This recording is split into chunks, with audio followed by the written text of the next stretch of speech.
Good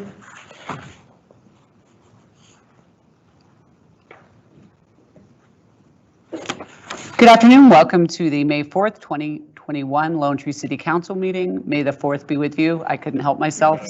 Ha ha ha. All right.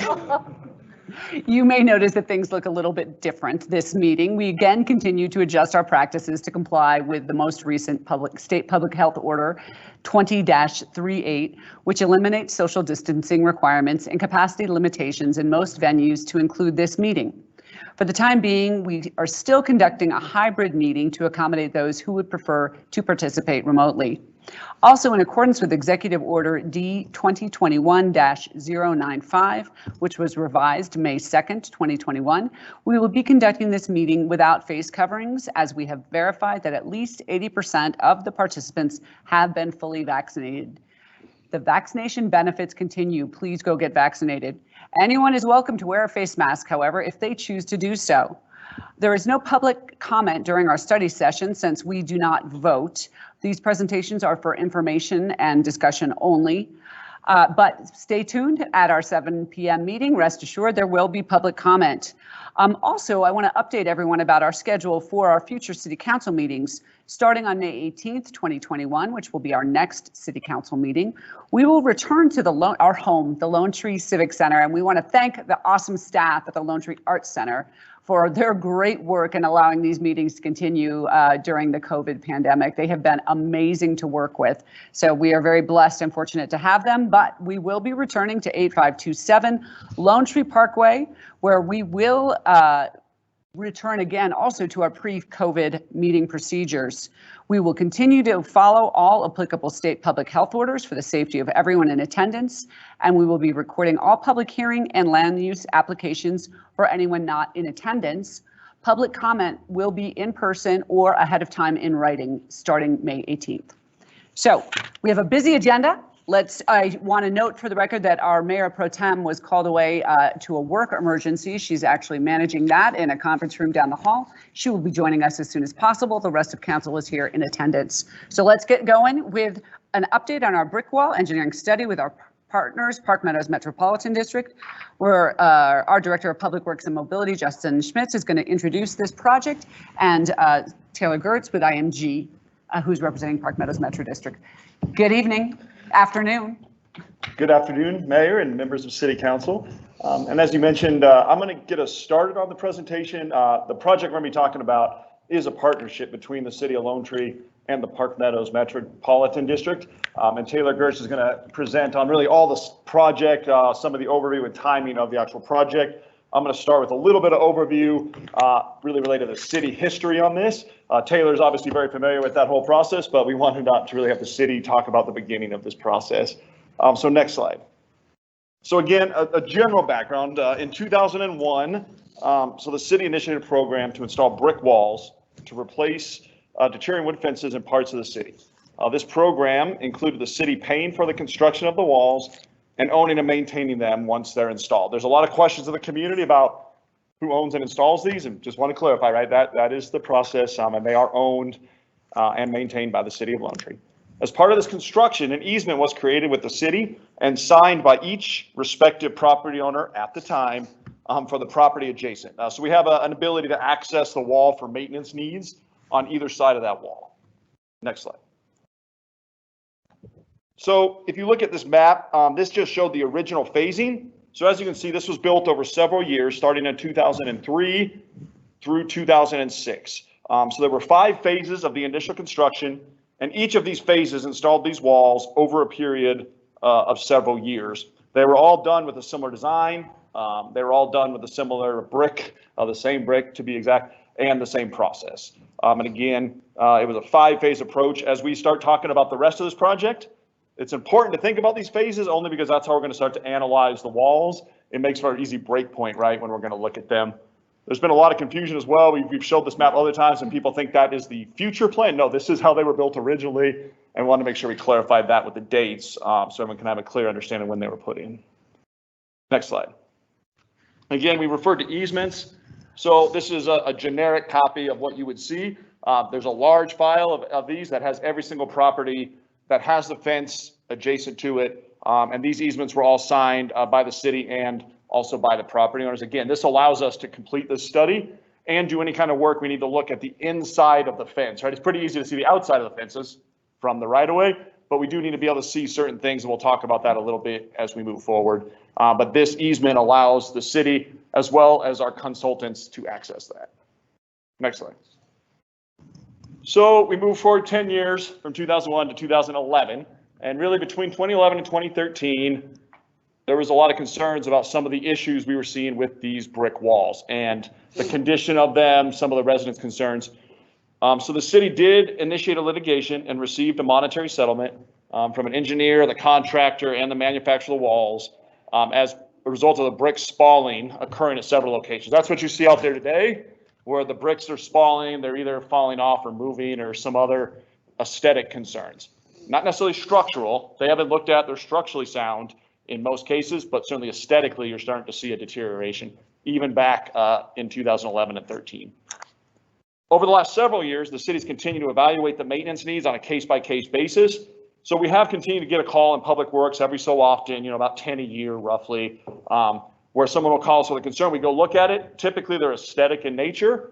That's what we're studying here. Every once in a while, we have seen one that was structurally damaged, either by a crash or the wall had a structural issue. Those have been replaced in piece by piece. Again, the city owns this. We want to make sure it's a safe wall, but we couldn't go and replace every single wall that had a aesthetic issue. Next slide. So really moving now into our study. So now with these walls being up to 20 years old for the first phase that was installed, the condition of these brick walls really needs to be thoroughly assessed before the city can determine next steps. So the city's partnered with Park Meadows Metro District and their consultant that was hired, Atkinson, Noland and Associates, to conduct a study of the condition of the brick walls. Next slide.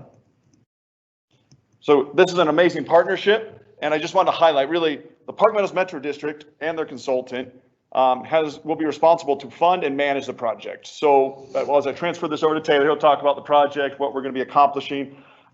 They're helping us through this entire process as well as having funded this entire study. The City of Lone Tree will be the lead for communications and messaging for the project. We want to make sure that it's a consistent message that's getting out to all the residents, the community, and all the property owners.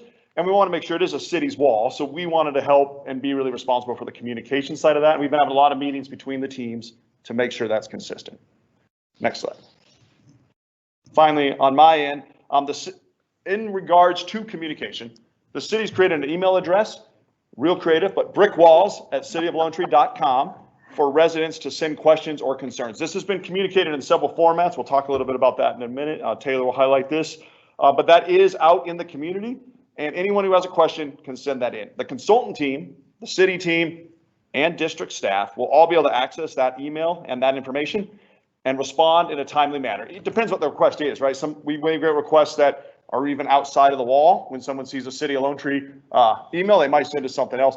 So we're going to look through that and make sure we get back to everybody who sends a response, and we'll have a coordinated message to go out. And finally, the city's created a website that will be updated throughout this project, and it's also linked to the consultant's website. The consultant did a great job of building a detailed website, and we have a city website that will link right back to that. Next slide, and I think that's the end of my talking. Perfect. So as we mentioned, the Park Meadows Metro District and their project team are going to really take over from here. And I'm going to introduce Taylor Goertz, who everyone is very familiar with at the City of Lone Tree. But Taylor, if you would take us through the rest of the project and how we're going to implement this project. Thanks, Justin. Good evening, Mayor. Good evening. It's great to see you. It's great to see people in person. Yes, even better to see you. I don't know about that. Well, thanks for having me tonight. Just want to give sort of an update on where we're at with the project and where we see it going. Jay's been involved with our monthly meeting, so he's getting a little taste of where we're at, but thought we'd share where we're at today. So we did contract, we, being Park Meadows Metro District, contracted with Atkinson, Noland and Associates out of Boulder. You may be familiar with that firm. They did some work for the city back in 2011, and we went through RFP process, and it was very evident that they were the consultant of choice for us. and the city staff agreed. We went under contract with Atkinson Nolan. I'm going to call them A&A from now on. And had a kickoff meeting in early April, talked about communications, obviously got the city involved with our communications, as that was something that we had discussed pretty extensively going through the RFP process, is how we wanted this to look here. So we did formulated our communication plan. As part of the easement document that Justin referenced earlier, if we had to access or really just anything to do with the wall that would be evasive perceptually to the landowners, we needed to notify them of gaining access within that easement or occupying in that easement. So certified letters were mailed. Were mailed. You wish. Yeah. I'm so technical now. Everything's E. The first round were mailed on April 23rd, with the rest of them by the 26th. So we are approaching that 10-day notice, and actually tomorrow will be the first day that the consultant will be outside evaluating these brick panels. So next slide, please. We did do what we called a pilot study. So we looked at an area of fence that we could access from both sides without occupying any easement area. Believe it or not, there's only one area in this 25,000 lineal feet of fence that we have access to both sides. Where is it? It is in the Cypress Greens HOA. Okay. The open space tract for the drainage Okay. that runs through there. The open space is owned by City of Lone Tree. So, which was very helpful, and it sort of set up the consultant to have a successful plan of attack when they start looking at, let me do some quick math. I think it was 2,500 panels of fence that we're looking at in totality, maybe more than that actually. So they needed a good game plan of how they were going to assess these panels, what they were going to look for, what they were going to come across. In their evaluation, they may be expecting, a certain set of circumstances with panels, and then, oh, surprise, they find something new and different that they weren't planning for. So did this pilot study, and it was about 10 panels. They got a good idea of what they were going to encounter, sort of their game plan, and actually took photos of it that were used in part of the notification to the residents. So May 10th is our official project start date. They're getting a little ahead because they don't know what they're going to encounter. Always good to be ahead of schedule. I will tell you that we are a little delayed just in the whole process, trying to figure out our communications and how everything was going to roll. We did lose about a week there. So we anticipate by the end of August, we'll have a final report. We do plan on having a updated presentation that A&A will come to City Council. We're shooting for a June, July, sort of a 90% level completion. We've both Justin and I agreed that that was a good point to present back to City Council. So next slide, please. So we've got some graphics of when they completed the pilot study, and it's sort of a step-by-step process of what they will be doing with each panel of the brick walls here. The top left photo is the exterior photos sample. So they'll take a photo with a traditional camera. You'll notice the place marker in the upper left-hand corner of that photo. There's a zoomed in version of that to the right of that, and that's under the sign. It's actually a whiteboard that numbers each panel. So each segment of fence each panel will be identified with numbers. Now I will tell you every fifth panel will have a chalk number on it in case engineers forget how to count. we're able to come back. You understand. So, the story pole, engineer mayor, what's that for? Not to put you on the spot. Well, I can read what it's for. It's a black and white straight pole on the street. While taking pictures, this is used for scale. Yes, thank you. Yeah. Very observant. Yeah, you have to be in this job. Yes, yes. So I thought that was a great idea to put a scale to these walls. And that's how they're going to do their analysis, is they're going to measure, the number of grout joints and determine the percentage of those that are failing, the brick faces, and which brick faces are failing out of those pictures. So this photo in the bottom right sort of gives you a visual of what it will look like from the residence side of the fence. So at first it's a little leery, a camera peeking over the fence.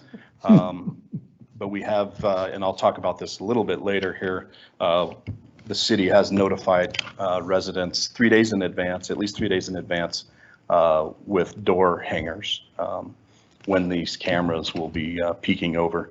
They will be taking images of the fence or the wall side. They won't be taking images anywhere around, including, the backyards. It'll just be on the fence. So I thought this was a very creative way of gathering data without being very obtrusive to the residents. And I mean, if you could imagine, we have to reach 280 residences. Could you imagine trying to schedule that, especially right now? It just not very feasible. So thought this was a great approach, and be anxious to see if it is a successful approach. If it's not, they will be having to go from resident to resident if they see something that they can't really figure out what's going on with the images. So, did you have something, Jim? Yeah, I was just wondering, in the initial communication in the last couple of weeks, has there been any feedback, negative feedback from any of the residents at all? Not that I have heard of. We have not yet received any emails to that email we talked about, Right. Which is what was posted on those letters. We have not seen any negative or positive responses yet. Right, okay, great, thanks. Again, we haven't started the work, so we'll see once we start, but the initial response was nothing. Okay. Yep. Good question, Jerry. Thank you. Next slide, please. So this is where we're talking about hanging the doors on residential properties.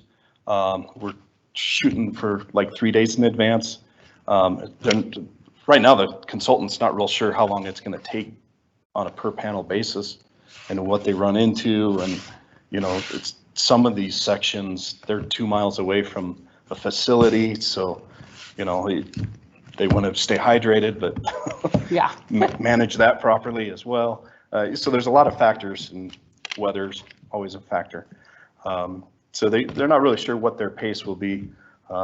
So Justin and his crew, they're doing their best to stay at least 3 days in advance, notifying with these door hangers. So is it just one team that's going to be out in the field, and how many people are on that team? There's 2 to 3 people on that one team. Okay, and just one at a time, one team at a time out there? Yep. Okay. Yep.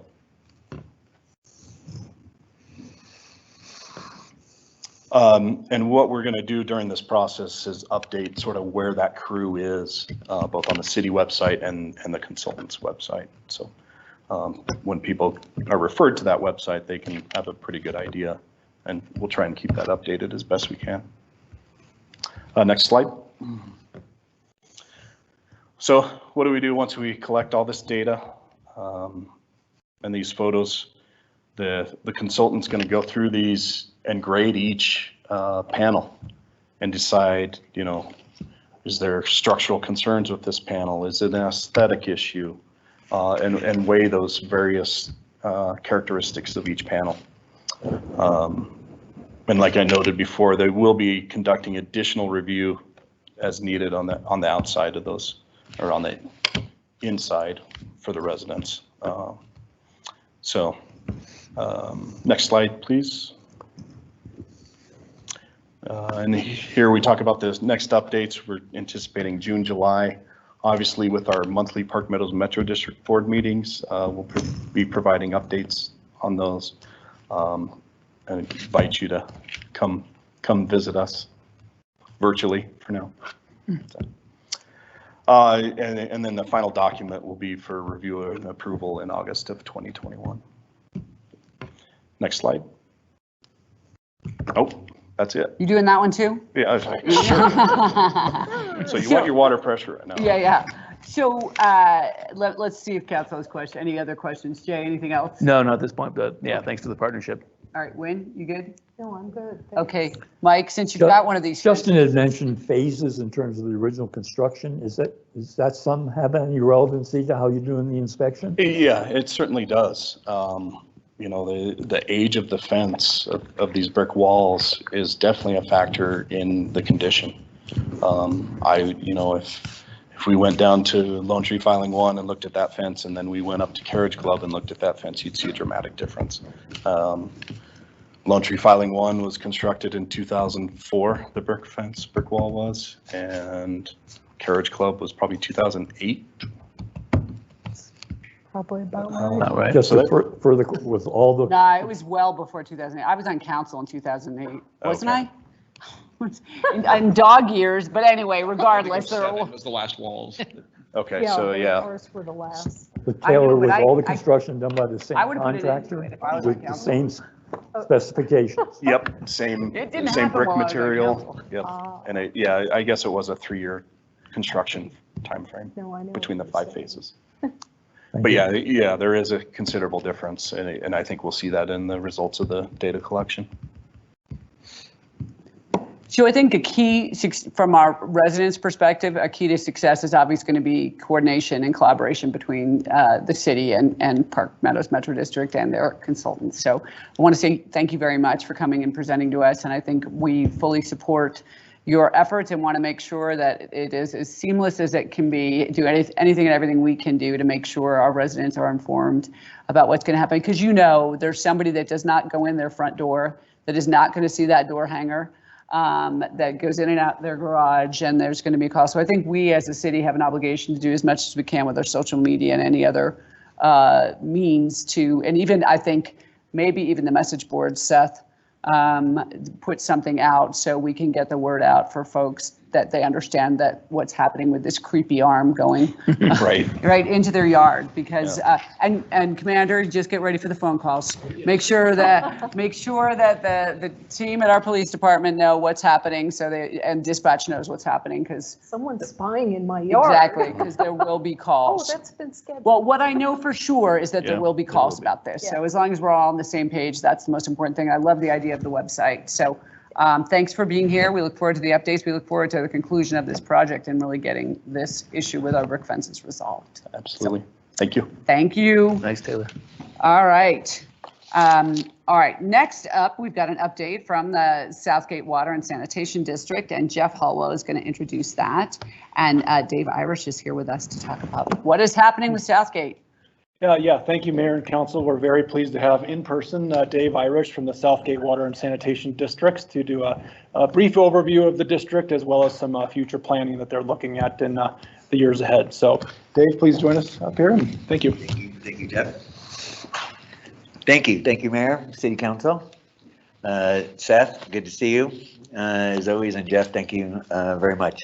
This is going to be a very fast 30,000 foot overview of the Southgate districts. And what I'd like is, as we go forward, we're going to have some big projects, and so be a more regular visitor. Even if we don't have anything going on, maybe once or twice a year, but especially if we have a large project coming on that we will here in the next year, so that we'll want to definitely keep you guys in the loop for. So thank you very much for having me. Next slide, please. You can go ahead. Really quick for me, I'm born and raised in the metro area here, went to DU, so haven't ventured very far. Early on, I started working at the Willows Water District after I got out of school at DU, being a part-time seasonal guy giving people for tickets for watering on the wrong day. It was back when you had this circle, diamond, square kind of thing, and they had a well system, and it wasn't about the overall quantity of water, it was about peak demand and managing that. So that was kind of a crash course in public relations right there, but at a young age. So anyway, my part-time seasonal job turned into 13 years there. And then I was lucky enough to be selected as a district manager for Lakehurst Water and Sanitation District out west, where FCI Englewood, the federal prison, was our biggest customer. So that was an interesting customer to have. We'd have to do meetings in there once or twice a year.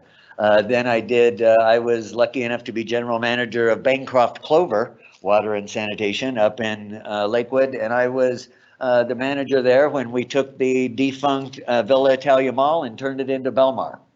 So I got great experience in a true, one of the first real mixed use developments. We kind of played mixed use before, but true mixed use where you have multi-uses behind one water meter and one sanitary service. So great experience for that. But I've been living out here in the Willow Creek area for all that time. And so it was nice at the beginning of 13 to kind of be closer to home, run home for lunch, and kind of those things is a quality of life thing that's fantastic. So next slide, please. Southgate, our northern boundary is Quincy in Cherry Hills Village. And so we do from Quincy south. So we do Cherry Hills Village, everything on this side of the highway. As far as Greenwood Village, we do Centennial west of the highway, and of course all of Lone Tree west of I-25. So we have 4 different cities we deal with, and a couple little pockets of unincorporated Arapahoe County and Douglas County. So a little bit of a challenge always to determine where are we working and exactly what are the requirements there.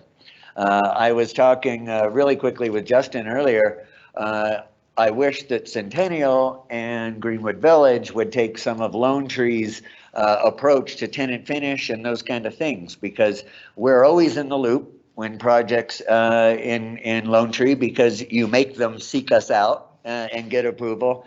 It's a challenge in some of those other areas. Either our field guys see a development going on, a change in status, or we actually, we read it in Westward or something, right? Which is not the greatest way for a water and sewer provider to find out about stuff. Next slide, please.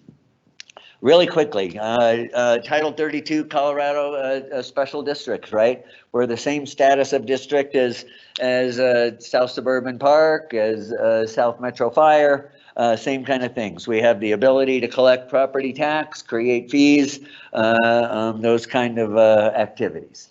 Next, please. Denver Water Distributors. It's a big discussion. Why can't we serve on the other side of the highway? All those kind of things. A lot of that is said in Denver Water, actually in river decrees and agreements that they have with other states even.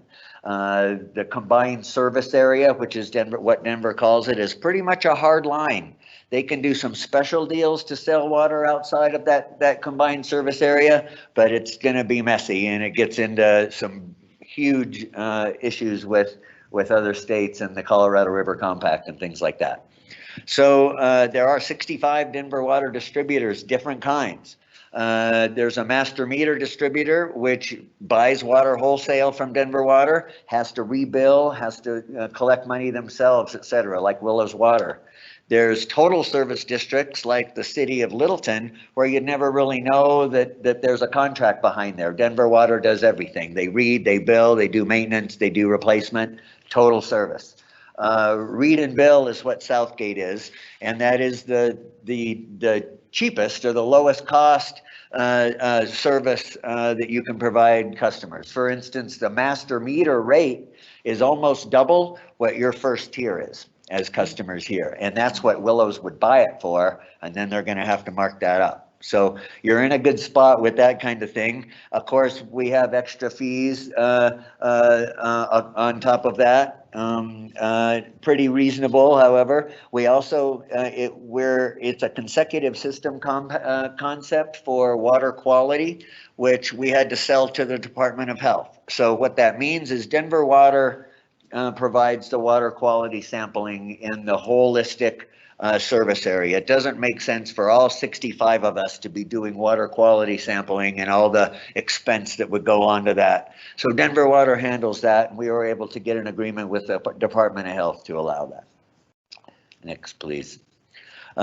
These are some of Denver Water's storage facilities. They really have their fingers in all the state, right? Cheeseman, 11 Mile, Antero, Dillon is their largest reservoir, Williams Fork, Gross. And even with all of the talk of the drought, they're in pretty good shape right now. And I think in the last couple of weeks, that's probably pushed them on to average. So they're in pretty good shape. Most of the reservoirs will be darn full going into the summer. A lot of that was helpful that they went into the fall pretty full too. So what we have found though, you used to think that Denver water system was pretty resilient to have 2 or 3 years of a drought, not so much. And so they need to react quickly, and they can do that now. If they perceive there's going to be a drought, they have stage and drought restrictions that they can put out pretty fast that will allow that. I don't see that this year, especially in the Denver water area. Sometimes people that have the Aurora and other organizations that have front range water supplies, they might be in a little more trouble than Denver water that has all these mountain supplies. And sometimes Denver water will do some restrictions kind of as a neighborly thing, even though their supplies really aren't restricted. So you always could possibly see that. Next, please. Denver Water, what do? They get all the water rights. They do some construction review and inspection even on our stuff. So it kind of gets double inspected, to be honest, and double reviewed. They do the treatment, they do all the water quality sampling, and they have to keep pace with the new regulations, et cetera, to treat the water up to the proper standards. And we're very, very lucky here in Denver, and people don't really realize it, how lucky we are to be the first users of water. Many places in the country, literally water's in and out of the river 1,000 times by the time you're having it. Out, back in, treated, back out, back in. And you have to face it that, you know, it's not going to be as high a quality. So we're very lucky getting first user of water here. Next, please. Southgate, what do we do? Go ahead. Really quickly, we started in 1961. We have a board of directors, a limit, 2-term limits. We again are a Denver Water read and bill distributor. We serve a resident population of about 70 or 70,000, but a daytime population of maybe 250,000 people when everybody's in the office. From back in the office. So we'll see when that happens. We're responsible, however, for all the maintenance in our system. So all the water system maintenance, all the sewer system maintenance, and ultimate replacement, Southgate's responsible for. In the beginning of the pandemic, during really the big lockdown, we were able to, of course, we've been going to work every day like a lot of you have. We were able to really redouble our efforts. Imagine usually we're having to work around crowds at the mall and around crowds at Schwab and around crowds at these business parks. They were all completely empty. We really got about a year and a half's worth of maintenance done in 2020. So that was, you took advantage of some of the open areas and less traffic, to be honest. We've had a couple of consolidations with a couple of other districts where it makes sense, and I would hope more of that would happen. Next. We do the core functions. We have asset management program. We have a state-of-the-art service and work order program called CityWorks. We're in a great sweet spot, really, where we're big enough to have resources, and I have a real supportive board that lets me buy some good stuff and great technology, but we're small enough to actually make it happen. Denver Water and some of these big organizations, they have 1,500 laptops. It's harder to pivot. right? They have some systems that are all siloed. They can't get them to work together, and that's just kind of the nature of the beast with that. With me, it's much easier. We're able to be a leader really in technology a lot easier than the big guys are, and we try to do that. Go ahead.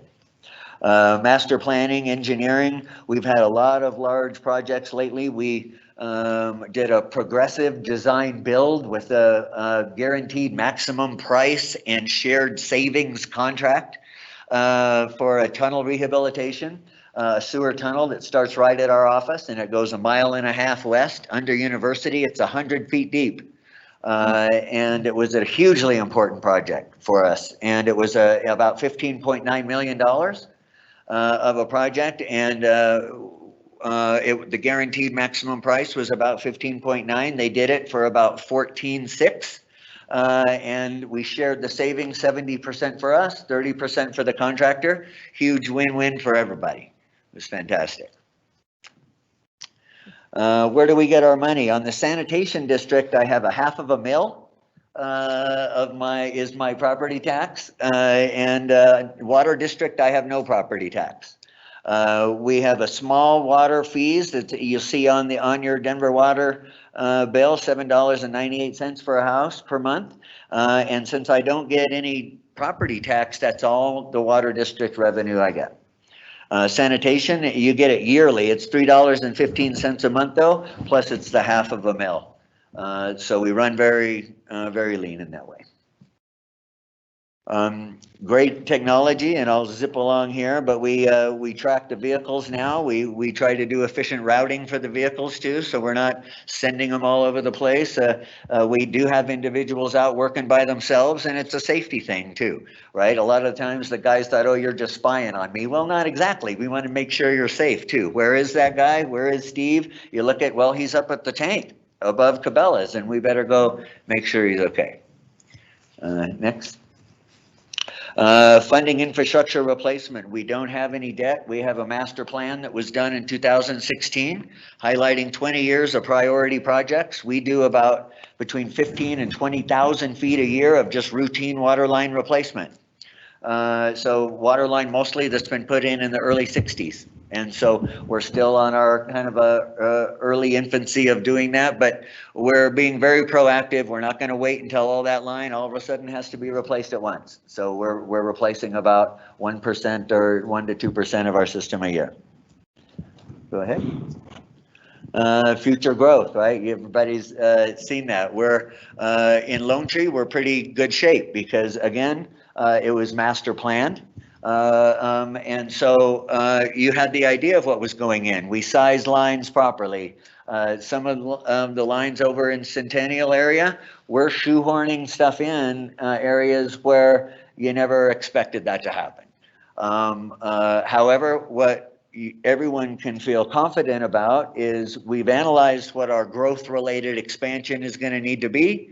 And part of our tap fee, our sewer connection fee, will collect that portion of that. So 2 things that have changed since I've been to Southgate. Number one, for developers, they know what their cost is going to be because we're not going to tag them with off-site cost because the little growth component is in there. And whether a developer is building 1 house or 427 units, they'll pay their proportional share of growth, but not off-site. Which is the key thing and what the developers love to hear right now, because nobody likes to pay for $1 million worth of infrastructure that's not near your facility. So that's worked well too. So it's a challenge, but we can build pipe bigger and quicker than they can build big buildings. So we'll be able to do that. Really quickly, this is a proposed multiplier that City of Englewood has brought forth to us in the last 2 weeks. And what they're proposing is that people that are not in the City of Englewood get tagged with an additional 15% on their yearly sewer bill for what they determine or what they're calling out of city service. We're very concerned about that. Not to mention the timing of that is terrible, right? We have businesses all the time that are right on the edge. They're trying to come back from the pandemic. And now's not the time to hit everybody with a 15% additional fee, especially restaurants and businesses. It'll be big. This multiplier doesn't hit Southgate districts, it hits each customer. So you'd see it in your yearly bill.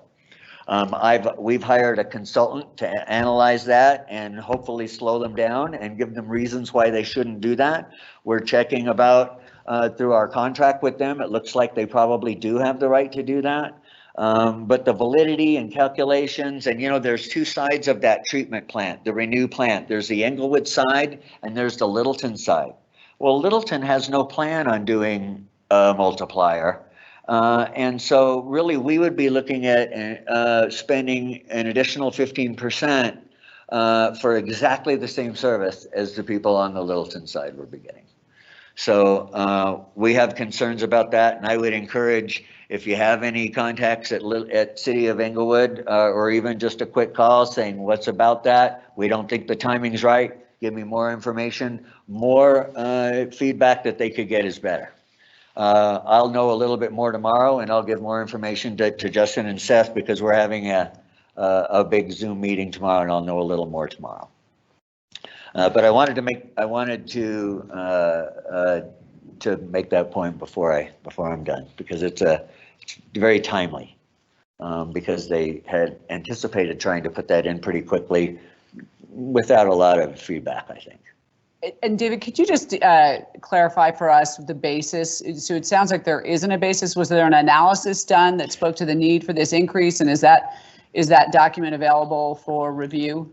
Yes, and I think I sent it. Did I send it to Seth? Or I sent it over. I think I sent it to Seth, and I can get that again. But yeah, there was a study done, so they had a consultant do a study. And what was the basis of their initial? What was the driver behind? Why did the driver behind is additional cost coming? I think they are, and we don't doubt that they are going to need some upgrades to the plant, etc. So those costs will always come.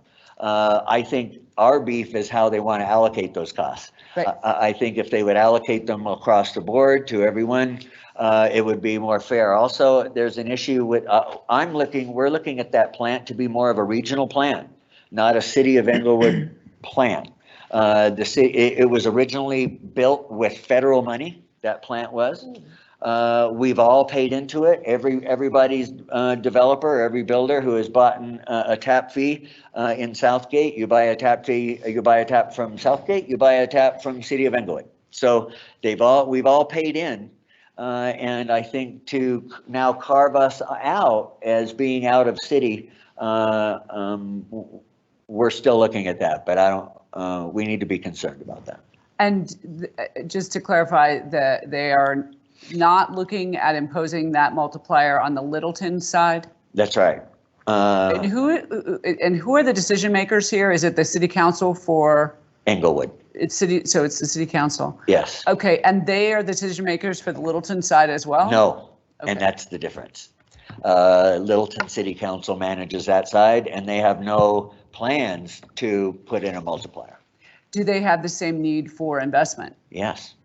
I think the plant's the plant, customers are the customers. So, and I don't know how they plan on allocating it, but they don't plan on using an out-of-city, inside-city model.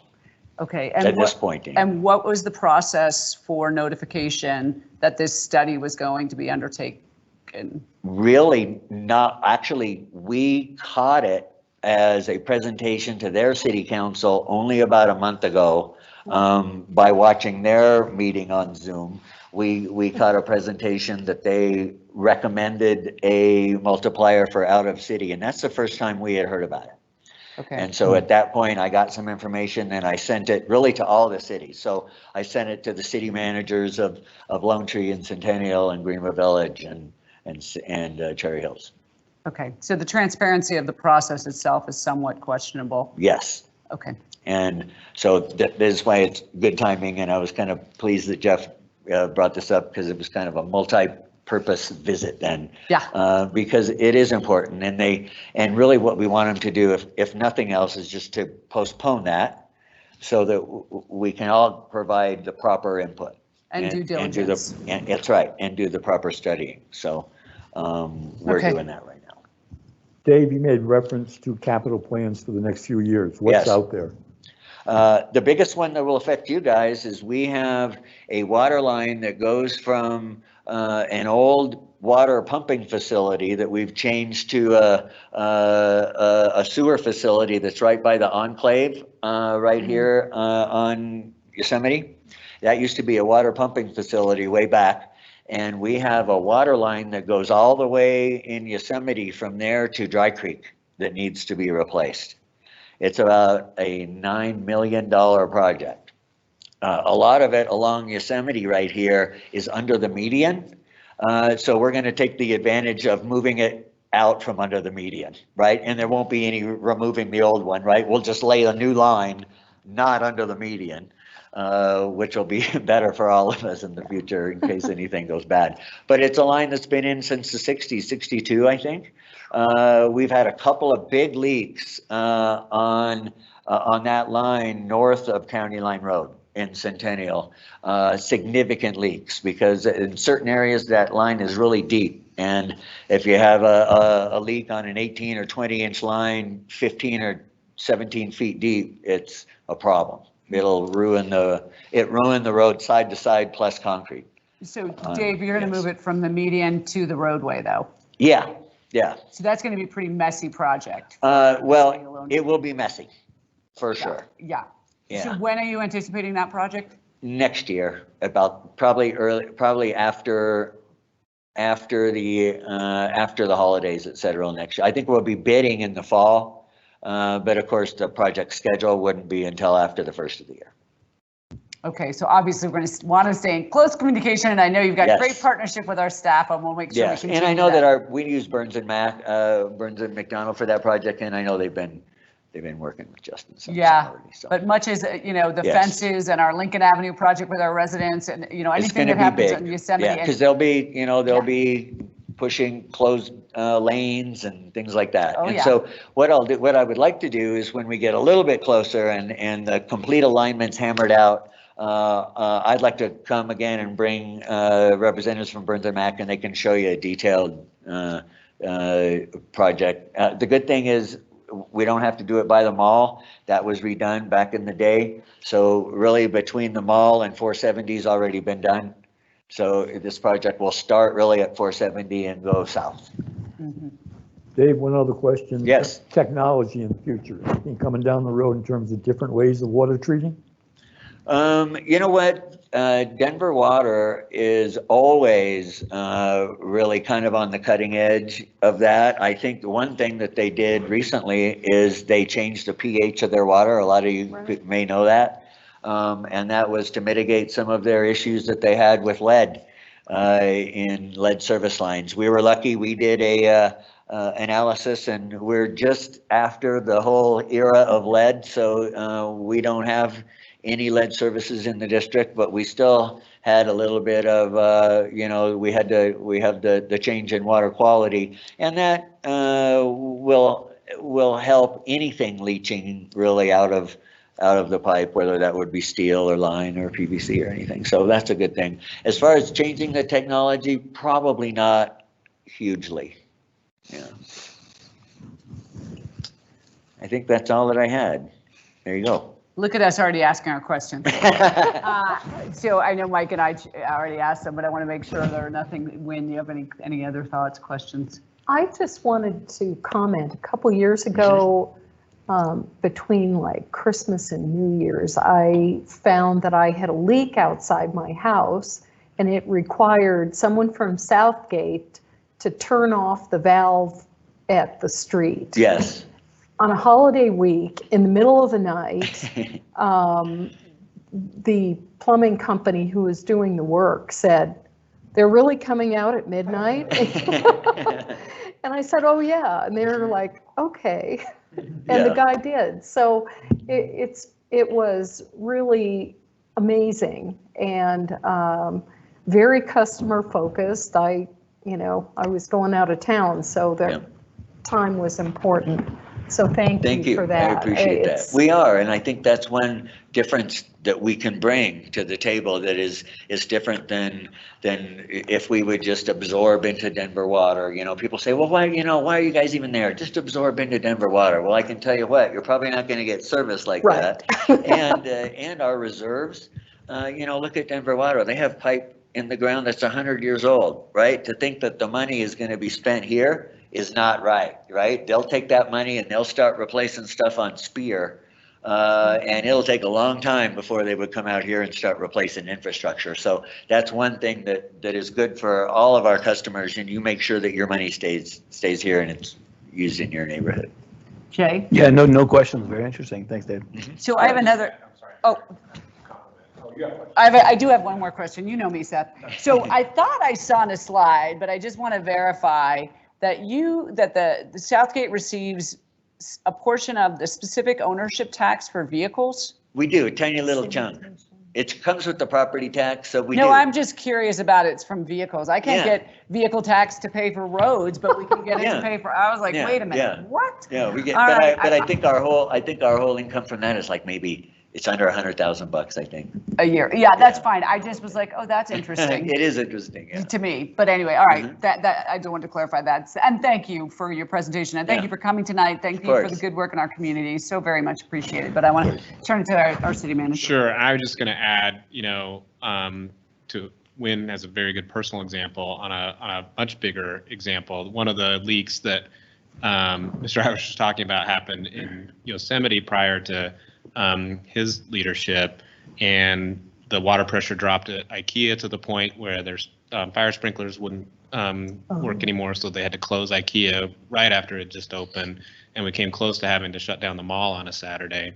And the response from Southgate at the time was not quick, and so that has completely changed. I give Dave so much credit for.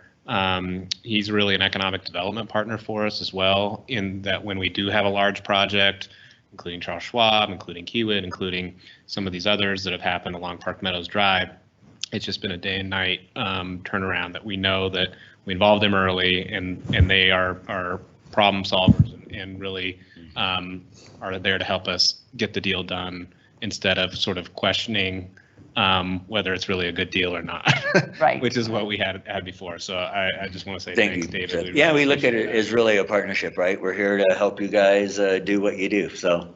Well, thank you very much, very much. Well, thank you guys. Thanks for having me. Now you're gonna have to come back. This worked out so well. We're gonna have you. What did we say? At least once every 6 months. Yeah, so, I'll do it. Thank you guys. All right, thank you so very much. Thanks. All right, next up, we're gonna have a discussion about the project update and award of construction contract for Crooked Stick Trail, street widening and overlay, and Ronnie, our new project engineer, is going to be presenting that, or no, he's not, it's you. Sorry, Mayor, we switched that. Yeah, so. Look at you guys changing it up on me. I have a script. Apologize for that, but yes, well, good afternoon again, Mayor, members of City Council. We're going to provide an update today on one of the 3 contracts that we have on the agenda at our regular session for award. This is a project that we hadn't really been able to update yet, Council, on a little more detail like the other one. So we want to provide a little bit of an update on the details of this project and some of the numbers before we talk about it at regular session. Next slide. So we have briefed this in some cases, and everyone remembers a year ago, we were here actually in March, and this was about the last project last year in 2020 that went out. That was Crooked Stick Trail Widening Phase 1. That allowed us to reconstruct the intersection at Ridgegate Parkway and put in the new traffic signal for the safety benefit of the community. So that was done and completed, and we were not able to finish the rest of this work with the budget that was available. So we wanted to rebid out what we called Phase 2, which will complete all the rest of the project that was from the intersection all the way up almost to the Bluffs Regional Park. So this project will include the mill and overlay of the area. You can see in the photo down here, I know certain people are very familiar with this drive, but this location does have some significant roadway challenges. When we see our big map that we've shown many times for our roadway condition, we're lucky again, lots of good colors, greens, a few yellows, and some big bright reds. This is one of those locations, and we're going to get that replaced. There's some additional reconstruction that has to happen actually in the part of the road you can see here where all those patches have been done and seals. There's a lot of work underneath that we have to do to make sure the new asphalt we put on top will be good moving forward. And finally, we are going to be doing some additional widening of this. That is really the area that is on kind of the furthest south of this project. And we're going to be widening out the road to align the curb line all the way up towards the bluffs. And this will allow for additional parking to occur. Where we see in the summer right now, everybody parks on the landscaping and kind of just brings all the rocks out in the road and causes a lot of concerns. This will really clarify where people are allowed to park and where they're not supposed to park. And then we can work with our partners to make sure that is enforced. Next slide. So quick update. This was advertised on March 28th, 2021, and it closed on April 12th. We did receive 3 bids for this work. Staff has checked all the bids for compliance with our RFP requirements, and all 3 bids were deemed to be responsive. Next slide. So when you see this is a kind of a summary form, right, of the 3 bids we received. We did receive 3 bids, Chavez, Jalisco, and TechCom. The city of Lone Tree has worked with all 3 of these firms in the past and have had good working relationships with them. And as you can see, the lowest apparent bid was Chavez by quite a gap there. On a project like this, people's workloads, how close they are to really range on what we see for a bid. Chavez is the same contractor who's doing our work on Lincoln Avenue. Pretty convenient to have all of their equipment already in the city and already sort of brought in and mobilized. And I think that's what we're seeing here a little bit in that price, which is a great thing. And we were really hoping we bid this, we would see something similar to that. And it was potential, and we've seen that come through. So in the end, this is going to be a pretty good project, the price that we're seeing for the city of Lone Tree. Next Justin, slide. can you just clarify Yep. what the corrected means? Yep, good question. So that was a little bit of, there was a force account that was in there, and that force account was not included in the original bid number. And so we did want that force account to be included, so it had to be looped up into that 277. The other items did, the Jalisco and TechCon did include that force account in there. Okay. So it was a bit of a accounting practice to make sure we had a apples to apples comparison. Thank you. Next slide. So again, Chavez Construction was the apparent low bidder. This contractor's had a strong history of delivering successful projects in the city of Lone Tree. Some of those, the 2018 overlay project, the Ridgegate Parkway crosswalk improvements that were done about 2 years ago. They replaced all of those very challenging projects to build out those intersections in very heavy traffic and pedestrian environments, and worked with every business in there, including Monk and Mongoose and many others, to minimize the impact, and we got good reviews. In addition, they did Crooked Stick Trail widening and traffic signal phase 1. Again, a project that was done successfully and completed on time. And they're also very familiar with this area, having just worked in there. So again, we were pretty excited to see Chavez Construction be very competitive in this bid. Next slide. So an overview, the approved budget for this project was $350,000 in the 2021 budget. As you can see, we completed the design in 2019. We were hoping to bid this out in 2020. We're now ready to do that in 2021. The bid, as you can see, was $277,000 and $642.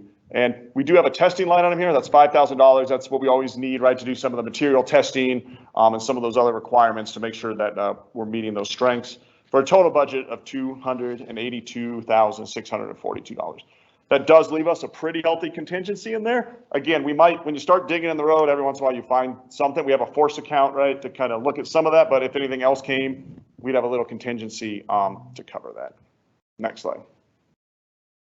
So public outreach with all of our projects, this is obviously very important. And this, we will continue to work with the HOAs to notify residents of the construction dates, the closures, the detours. Again, we're putting out our VMS signage a week or so before any construction activity happens. This is also one we will be putting out there, social media, our website, Timberlines. We're going to talk about schedule in a minute, but this is going to kind of follow when we finish some of the work on Lincoln. So we're going to be able to communicate really a next step, right? We're finishing up Lincoln, we're moving to Crooked Stick, and I think that communication is going to be nice and easy for the public to understand. Next slide. So on that note, we are looking to do public notices to be sent out in June timeframe for all the HOAs, residents, and the Rampart Range Metro District. With any of this expected detour. We do plan to keep traffic open for the majority of this project. However, there may be a weekend or a weekday, a certain time where we have to do a little extra closure to get some of that work done. We're going to work through that with the contractor over the next few weeks before we would present that information. But again, the goal is to try to get in and out of anything that be disruptive as soon as possible, and there'll be traffic that can get through the rest of the time. We're looking for the end of June really to start putting out VMS to push that message out. And we, at this point, anticipate construction to start late June or early July, kind of immediately following the 2021 overlay project. Again, with those two projects having the same contract, a little overlap, that schedule might float a little bit, and we'll continue to update as we move forward with that. Next slide. Just a few details of this. It is a 90-day contract. We think it can probably be done a little sooner than that, but we do have a 90-day working day contract with them to get the work done. 3,000 square yards of milling. We're going to be overlaying 750 tons of asphalt, and there is an additional new curb and gutter that is 439 linear feet. So that's all the new curb and gutter that's going to go along the widened section and the asphalt to match up to it. And at this point, we are estimating completion sometime in October of 2021. So sort of as we get towards the end of the construction season, but we do anticipate making sure this will all be completed this year. Next slide, which is our question slide. So any questions on the timing of the project or its relationship to our Lincoln Avenue project? Anything, Council? Jay? Just a quick, so how many parking spots will accommodate? Is about 30, wasn't it? Correct. It's right around 30 spaces.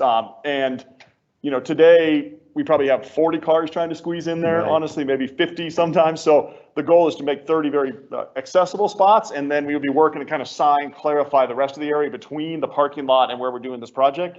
That is really where we don't want anyone parking on the street, right? And then I think that will really help to kind of clarify where this parking is and isn't allowed up there. Because today it is a little confusing. You know, we continue to put temporary signs, some other stuff, but they get knocked down and it's kind of a maintenance concern. So this will really allow this to be really cleaned up. Great. Anything else, Win? No. Mike? Justin, can you bring the map up again, the location? Yep. Well, Jay can, but yeah. Yep, one. Yeah, I think it's the first one also. Yep, right there. Maybe one more now. Perfect. Appreciate the public outreach, and please include the Lone Tree Golf Course in that update, because you have people that are going to be in that area playing golf. And I can assure you that that golf shot from the north side of the water to the south side of the water is the hardest shot in golf. So please do everything you can to keep the noise and the dust and all environmental disturbances down during the June, July, August golf season. And I think we also need to remember the residents that back up to that, yes, who are living in their homes every day. So I think the priority needs to be our residents. I appreciate your concern about the golf course, but people are living there and that is their home, Mike. And you don't want that noise outside your window. So I know you'll do the best job you can to balance all of those needs. These challenging projects right up against residents are hard. It certainly is a constrained area in there with a little bit of limited access, as we all know. So that is certainly gonna be a priority. We're working with the contractor to make sure we try to balance all those users.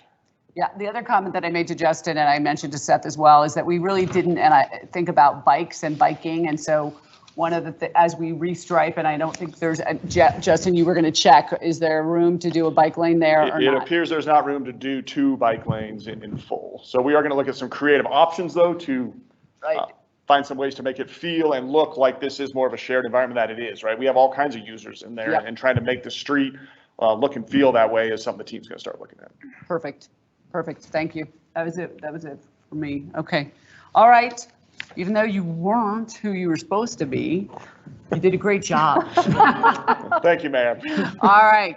Next up, Ordinance 2106, an ordinance approving and ratifying lease agreements and amendments and extensions at the Lone Tree Municipal Building. Our city attorney, Linda Michow, is going to, I think, lead this one off. And then Justin is also here, our facilities manager. Thank you, Mayor and City Council. This ordinance is, I'd like to think of it as sort of a technical ordinance, but it's very important because it is required under your home rule charter. Next slide. So that charter section is found in Article 16, Section 3, and that requires any lease of city property for a period of more than 1 year to be adopted by ordinance. I think that charter provision hails from state statute, which has a similar requirement for statutory municipalities.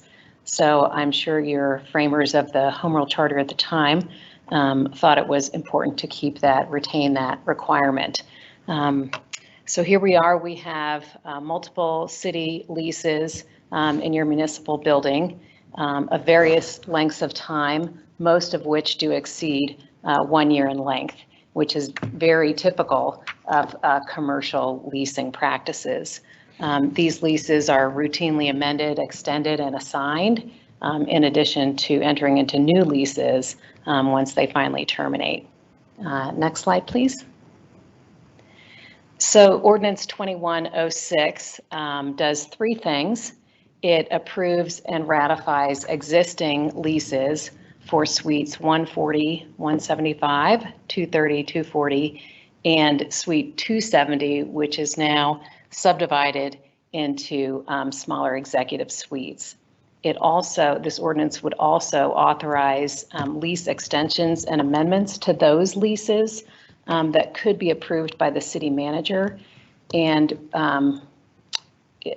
I think we believe that that is still consistent with the Home Rule Charter, but would allow the city manager to simply extend leases originally approved by City Council under very similar terms and conditions with rental rates not below what you had previously approved. And then finally, the ordinance would approve a future lease for Suite 230 with the current tenant.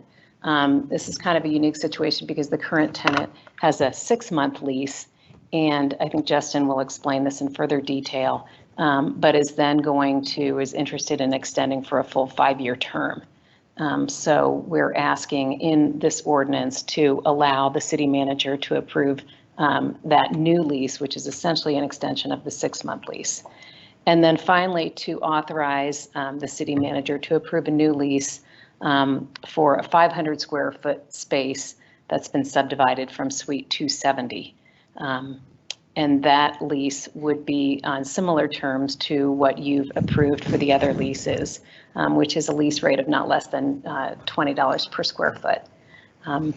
So with that, unless you have any questions about the ordinance itself. My only question is that you are comfortable that this is honoring the charter rules and yes, obligations that we have under the charter. We're not doing something that somebody's going to come back and say at some point, there's no risk of that. No, because I think ultimately council has approved those leases on those specific terms. Any amendment or extension would essentially stay within the same or substantially similar terms. Great. That was my only question. Anything else before we?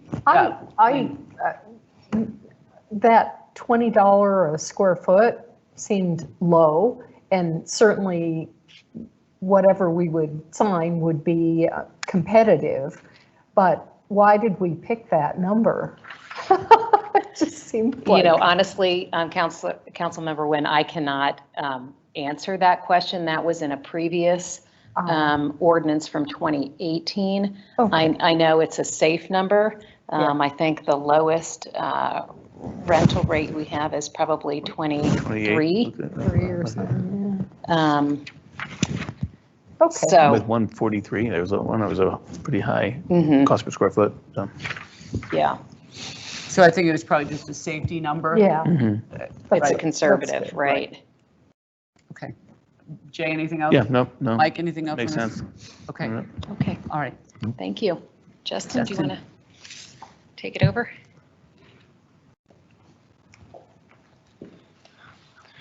Good evening, Mayor and members of council. Since we had to do this ordinance, I wanted to give you a brief update of our current municipal building leases, terms, and expiring leases, as well as what we did last year during the pandemic to support our tenants and make sure they're successful. So Suite 140 is occupied currently with 5280 iCare. Brandis and Associates occupies Suite 175. Beauty IQ Institute is our new tenant who occupies Suite 230. Fairway Independent Mortgage occupies Suite 240, and we have 2 tenants in Suite 270 right now. As the city attorney has said, that suite's subdivided into executive offices. Right now, we have Life Orthotics and American Family Insurance. We have just recently converted a new office space that used to be a storage room that we weren't using into a leasable space that is currently for lease right now. Next slide, please. So municipal building expiring leases this year are Beauty IQ Institute in Suite 230. This was the 6-month lease. They had came to us and asked for a 6-month lease to get they're a beauty school, so they wanted 6 months to get all the licensing up to date. They're sort of a startup company, so they wanted to test the waters first before we went into a longer term. So far, everything's gone good with them. Right now, that is a 2,600 square foot suite on the 2nd floor. Their lease expires in July of this year. We're in the midst of negotiating a 5-year term on lease extension with them. Suite 240, Fairway Independent Mortgage, their lease expires in September. They also have a 2,600 foot suite on the 2nd floor. I think this is the second time they've renewed with us, so I'm hoping in September they will renew again. Suite 270 C&D is occupied by American Family Insurance. Their lease expires in December of this year. They have a 430 square foot executive office suite on the 2nd floor. They have been a long-term tenant with the city, and I look forward to having them renew for 2022. And then, like I said, Suite 270E is our new 500 square foot executive office that is currently for lease at the moment. Next slide, please. So our total lease revenue for 2020 was just over $167,000. Currently, the city has 5 tenant suites, with 1 being executive offices with 5 offices inside that suite. And we were very lucky to only have 1 vacancy in 2020, and it was released by Beauty IQ this past February. Next slide, please. The city has supported our tenants throughout the COVID-19 pandemic. One of the biggest improvements we did that affected city staff and tenants was our new work request system that was put online mid-year last year called Limbo. So this system allows city staff as well as tenants to use a remote phone app that gives them the ability to submit work requests, and also has been a great communication tool so I can communicate with them on when vendors are going to be in their offices as well as any other city building that we have. It also is a great document tool to look back and see what we've done 2 years ago or 6 months ago to see how much sink breaks or we have plumbing issues, stuff like that. The other thing that we've been able to help them out with is with CARES funding that we had last year, we were able to purchase a couple EMIS disinfecting sprayers and use them as requested in some of our tenant suites at no additional operational cost for the city. That was a huge benefit, especially when we had confirmed COVID cases with their employees. And the last, everybody knows the supply chains that we had issues with last year with PPE supply, with hand sanitizer, masks, gloves. We were very beneficial to have multiple suppliers helping us out get that stuff.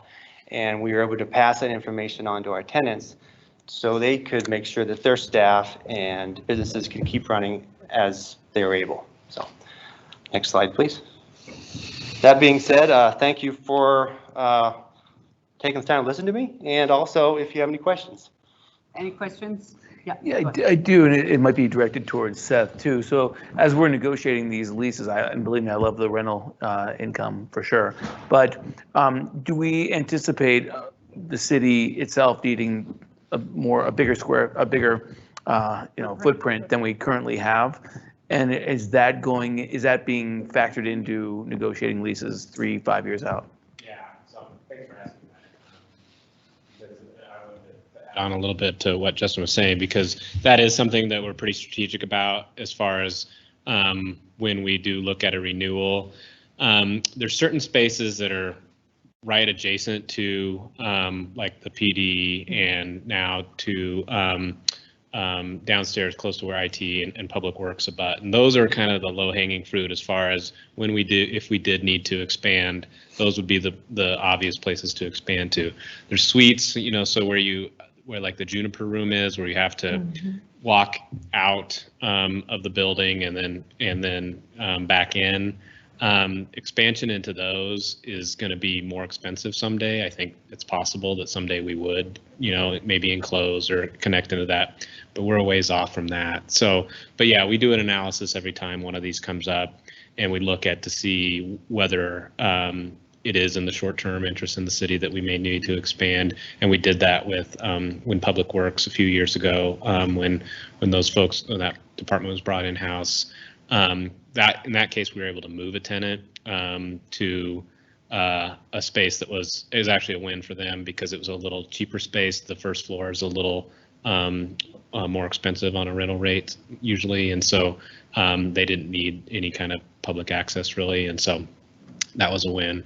And then we've also moved others to the outside. But you know, I just asked Kristen, and we have brought in, we think, since we bought the building in 2006 and 7, about $2.5 million in rent since that time, which has allowed us to obviously bring in that revenue, but be extremely flexible and nimble in a way that had we built the building we needed in 2007, would have been probably more expensive. Right. And, you know, would not have worked for what we need in 2021. So it's been a really terrific investment for the city of Lone Tree. Any other questions on this? No. Nope, good. I just want to say thanks for this great presentation. I really also want to say thank you for the great work you've done since joining the city team. I hear amazing things, and I see you working really, really hard. You had a very challenging role to play in our city operations last year, and you really did a fantastic job, Justin. So just on behalf of council and our residents, I want to say thank you for your really good work for us. So thanks. Well, thank you, Mayor and council, and thank you very much. All right. On to ordinance 2107, an ordinance amending section 2-3-20 of the Lone Tree Municipal Code concerning police department regulations. And Linda Michaud, our attorney, is going to walk us through this one. Good evening again, Mayor and City Council. This ordinance would clean up a section of code that, quite honestly, I think hasn't been referred to in a little while. And it relates to section 2-3-20 of the code concerning the police department. Next slide, please. So that section of the code requires that any Lone Tree Police Department's internal rules and regulations governing operations of the department be approved by City Council. I'm not sure when the last time City Council has reviewed the Lone Tree Police Department's rules and regulations and internal operating policies and procedures, because I know that they regularly review and update those policies specifically to account for changes in law, as we've seen very recently in the state legislature and even federal laws relating to, you know, use of force, for example, demonstrations. So those kinds of internal policies are continually reviewed by the police department, by the chief of police, by Commander Pinson and his staff. And so I think with that comes the need for a little more flexibility than having to go and present that before City Council with each policy change. Currently, the department has 165 policies under review. That's a substantial amount of policies to review, some of which have been reviewed by the city attorney's office as well. Next slide. And these rules and regulations cover a broad range of topics. Just to touch on a few, you know, internal complaints and discipline against department employees, employee conduct relating to all sorts of things, best practices for handling civil disturbances and demonstrations. That's another bill that's currently under consideration, I think, by the state legislature. And then, of course, use of force provisions. And last year, my office worked really closely with the police department in revising their use of force regulations to be compliant with state and federal law and case law. Next slide, please. Notably, too, the city also has a contract with Lexipol. I'm not sure if you're familiar with that, but it's a software and a service that recommends updates to police department policies and procedures. And it's sort of used nationwide. It's really a benefit to police departments, that don't have staff looking at these things daily. So I think it's the police department's opinion that Section 2320 is a little inefficient and cumbersome, and really, in some respects, contrary to best practices in law enforcement, which requires a little more flexibility and responsiveness.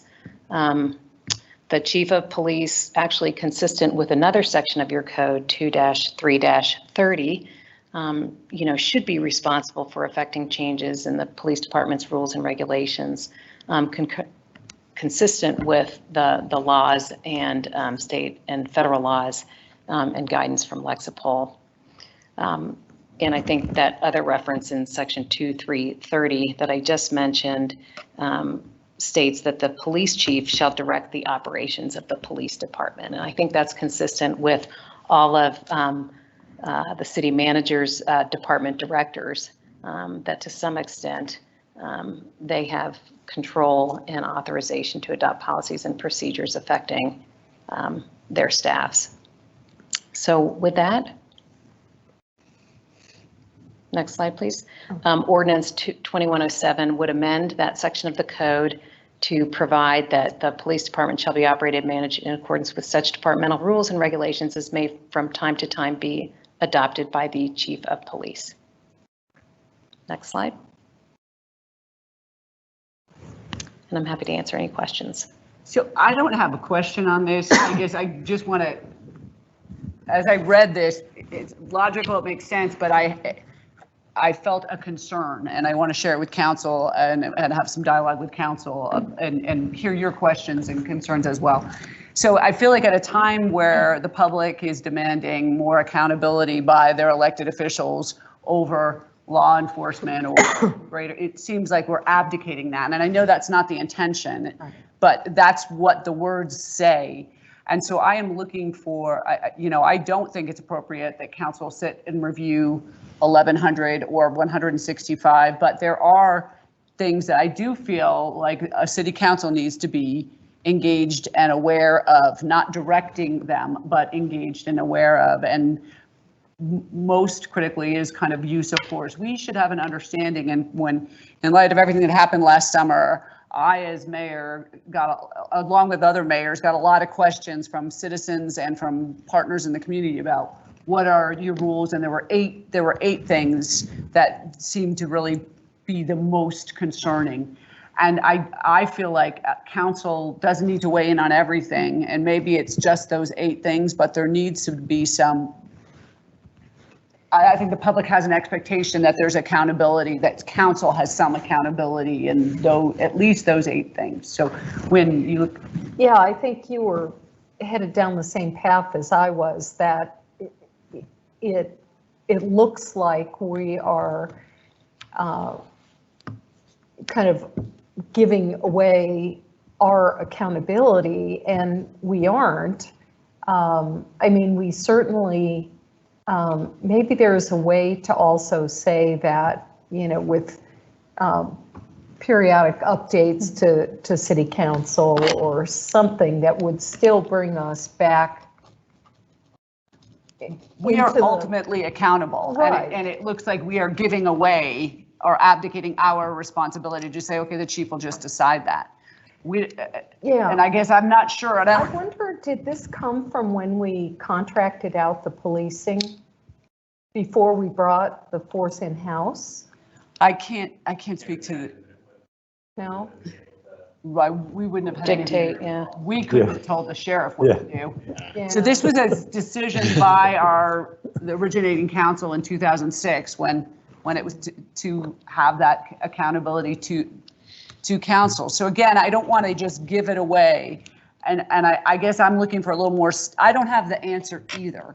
So I'm looking for a little more staff work. Is there a way to thread that needle that, and I'd like council to spend some time thinking about it unless you have some immediate reactions to it right now.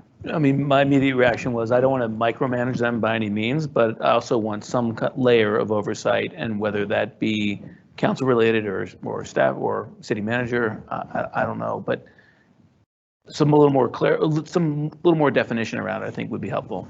Right, and I think the ultimate accountability is going back to city council. It doesn't matter who's sitting in these chairs. The people are not going to, you know, it's the council that is, and the elected officials that are brought forward to explain why did you let this happen. And we can't say, oh, it was the chief's responsibility. Right. Just like with any, to somebody's comment, just like any other department head, you know, if any of the other if something happened and we're like, oh, well, that was Justin in Public Works, or that was Uli in Finance, we didn't have anything to do with it. That doesn't play well. So that's what I'm struggling with. And so. even though we probably don't say that, you know, the person in charge of finance makes these decisions, and no, we pass the budget, right? Ultimately, that's true. And then we have ordinances and resolutions that kind of govern what happens through Public Works. Yeah, it's almost like there's got to be some way that without clogging up the system, exactly, that we don't give up our accountability to the citizens for the decisions that are made and policies. I appreciate that position and fully understand it. Yeah. I think if we could go back, at least before first reading, this isn't on first reading tonight, perhaps create some sort of additional layer in the ordinance itself without having every new rule, regulation, and policy be vetted through council. Right. We're all in agreement on that. We're all in agreement on that. And to the point that was made by staff, I don't know that council has, even regardless of what it has said, it has not been the practice for us to have oversight of those policies. I don't like to admit that on the record. But well, yes. I'm not gonna, I mean, I am a very transparent person. I've sat at this table for longer than I can even remember, and I don't recall this coming to us. Having said that, I had long conversations with the chief last summer about that issue, and I'm feeling our obligation and to better understand these things that have been raised up. And I do think future councils have a responsibility, this council and future councils, to understand pieces of it and what it is that we are saying. I'm very proud of the record of the Lone Tree Police Department, and I think there's always refinements that can be made. That isn't what we're looking for. It's just the idea that that the council that represents the people, that is accountable to the people, also has a better understanding and knowledge of policies and practices that impact the people. And that's kind of where I'm coming from. And shame on all of us for not doing it before, in my opinion. So me sitting here longer than anybody probably, even Seth necessarily in the role we're in. So I want to understand that better before I just say no. So, okay.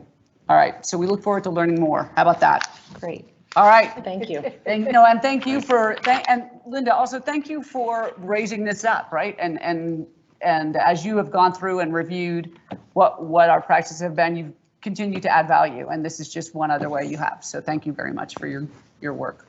Thank you. Okay. All right. So next is our legislative update. Jeff, do you have exciting news for us? Something happened at 4:30 today, I was told. I was invited to participate, but I declined so I could be here with you guys. I do, Mayor and Council, and actually 2 slides in this deck are already out of date since I submitted them at noon. So I apologize for that in advance, but we can anticipate why. But I do have some interesting news to share on a variety of things, but just 10 of them. So we'll go through them as quickly as possible. Next slide, please.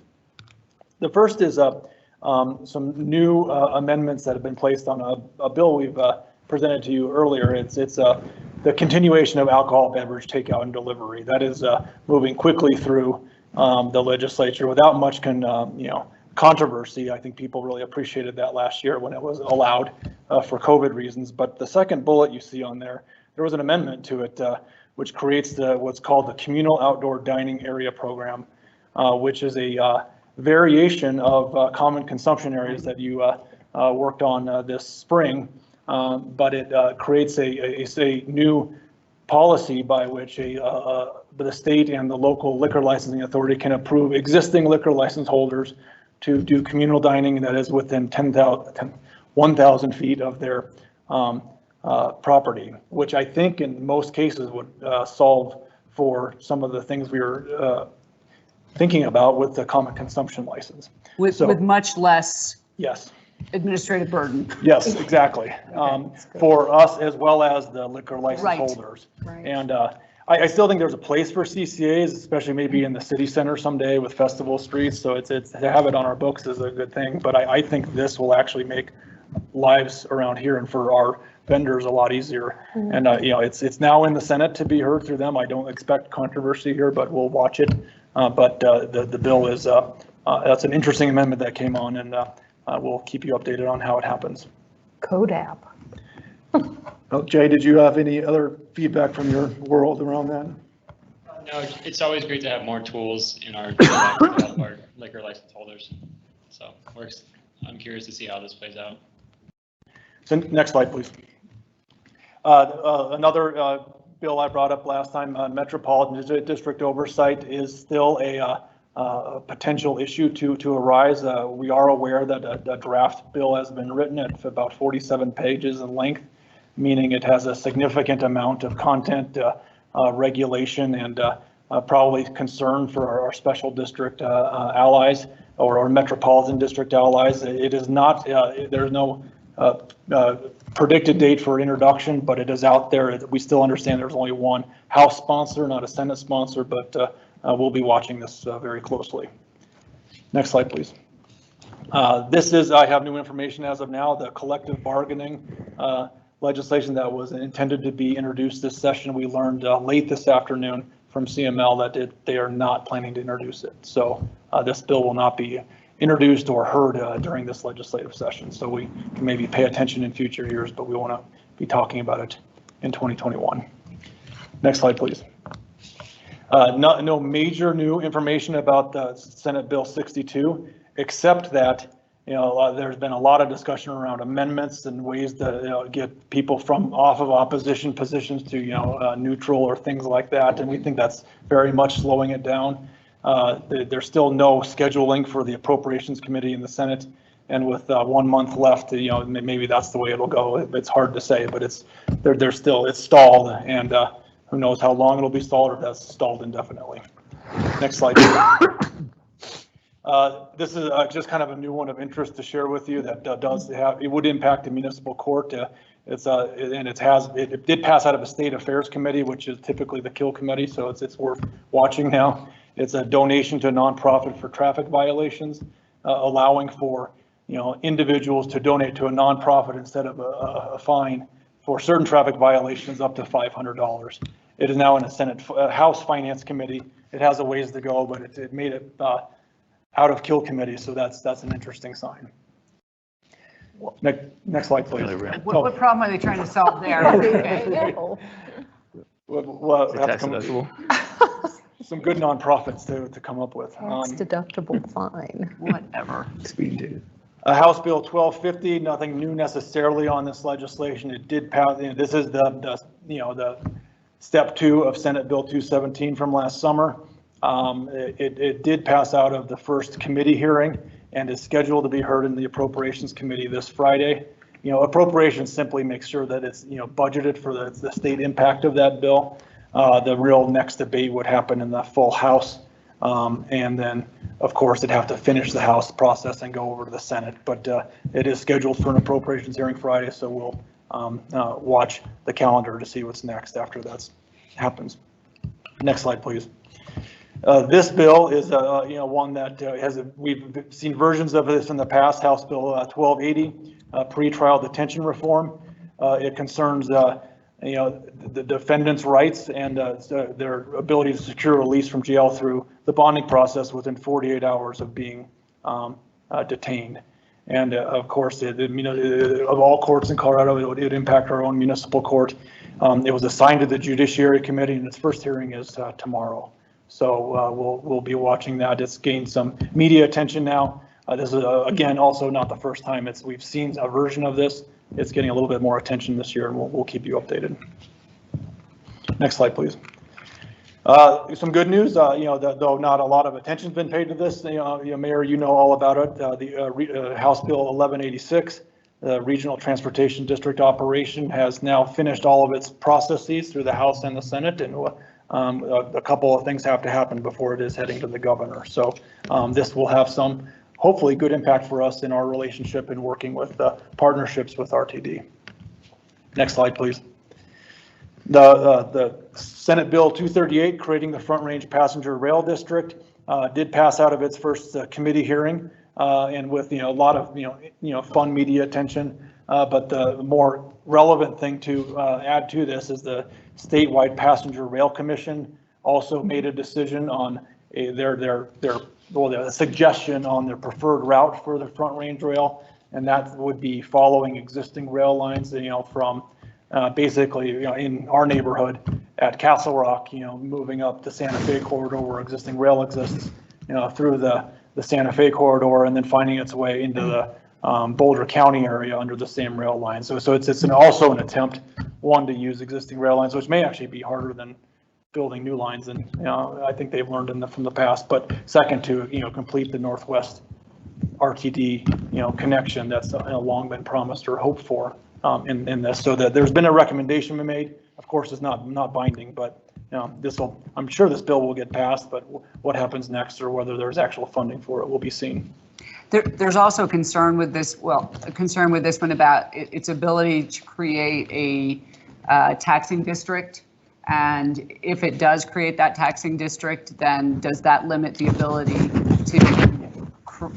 for MPOs to also create this idea of overlaying tax districts and those authorities? There were some questions to the bill sponsors about this from Dr.Cog and Metro Mayors. I think we're going to look for Dr. Cog to potentially explain. There could be some challenges for us, but we're neutral. I'm neutral on this. I'm neutral on this, and I appreciate it. But there was more to this that I think we need to pay attention to. Right, and something like this could be, like hundreds of billions of trillions of dollars, and if there weren't federal funding, would it give them the ability to tax all of us to come up with those funds, which is, right, astronomical. Right. I mean, there seemed to be some concerns and guardrails put in place. Like you could only tax if you got so much from the feds. I mean, you could put language in. But anyway, there's more to unpack for this one. Yeah. And then finally, this is also now incorrect. This is the transportation funding legislation. It has a new. It was projected to be Senate Bill 263. It's actually Senate Bill 260, introduced at about 4:30 this afternoon, and with an event at the Capitol helped bring this to life. And we've talked about lots of items of the bill, but it was introduced today, and it was assigned to the Senate Finance Committee. I did not see a hearing scheduled just yet, but I'm sure that's going to come quickly. And Mayor, I'll let you provide any of the new information you have from all the work you've been doing on this. I think what I would like to do is in the future, really, there's a pretty good PowerPoint that kind of walks through the funding sources and the amounts that are going to come back to local government. And I think, Jeff, we should probably run through that at the next meeting, and we'll make sure. I had a draft version from Friday. I think it didn't change. It's going to be presented to Dr. Cog tomorrow afternoon. Metro Mayors will be having a conversation about it. I think high level summary, what the Metro Mayors asked for was more additional dollars back to the Front Range from the calculations that we've done. And granted, there's some assumptions behind those. About 47% of the available dollars of the $4.2 billion that are going to be generated by this bill will be accessible to the metro region. There's been a non-attainment pot that has been established, controlled by CDOT, which will help with air quality concerns in the non-attainment areas, of which the metro area and Douglas County is one. There is a multimodal mitigation options fund that has been created that will provide a revenue source for multimodal projects in the Front Range. It's more money than we've seen before from that. There is more money going into the local HUTF than we've seen before. And so I think, there is a quote, they did ask me for a quote, and I just had to commend the bill sponsors and leadership and the governor for really reaching out to a diverse stakeholder group and trying to address a long overdue shortage of funding for transportation. The bill has been described as reasonably aggressive and aggressively reasonable. I think there are things that I would like to have seen differently. I'm sure there's things that other constituency groups would like to see differently. I am going to be recommending that Metro Mayor support this legislation. It is funding that is long overdue and needed, and it's not perfect, but I'm not going to let good get in the way of perfect on this one. So that's where I am on it. But Does it also have the electric vehicle? There's a large, I mean, the most money in this bill is going to electrification and roads. So those are the two big winners of this bill. And I think, thank you for bringing that up, Wynn. I think there's a lot of that electrification money that's going to be coming to the Front Range as well. So, and a lot of the money is going to be enterprised, which is also an interesting concept. So,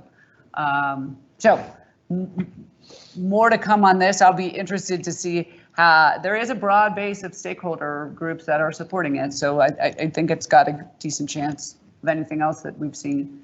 I think there'll be a battle eventually about the fee issue, whether it's a fee or a tax. We'll see that play out. My recommendation to the mayors and my recommendation to this body is that's going to happen in the courts, and what we say about it isn't going to change it one bit. So let's just position ourselves to take advantage of actually getting money to solve some of our transportation challenges and let the courts settle the other piece of it. So that's my speech. That was my practice for Thursday. Yeah. All right. Thanks for that, Jeff. Yes, thank you. And I'm happy to answer any questions. Okay. Anything else? Anyone else? I think the other really troubling one we want to make sure we're paying attention to is SB 62. We really feel very strongly that we continue to oppose that in any way, shape, or form we can, or any venue we can. And if you see movement on that, Jeff, or if you hear movement on that, I think I'd love to make me aware and rest of council as soon as possible so we can intervene. Yeah, absolutely. Okay. Will do. Great. Thank you. Great. Thank you. All right, Seth, anything else for us? All right, and we do not have an executive session this evening, so you guys have a relatively leisurely dinner break tonight. So with that, we'll close our, oh wait, excuse me, what am I thinking? Let's review our consent agenda, guys. Let me quickly run through what is included on our consent agenda. It's our minutes from April 20th meeting and claims for April 13th to April 26th. Is there anything that we'd like to bring up on consent? Okay, all right, then we are ready to adjourn for dinner, and we will resume back at 7. Thanks.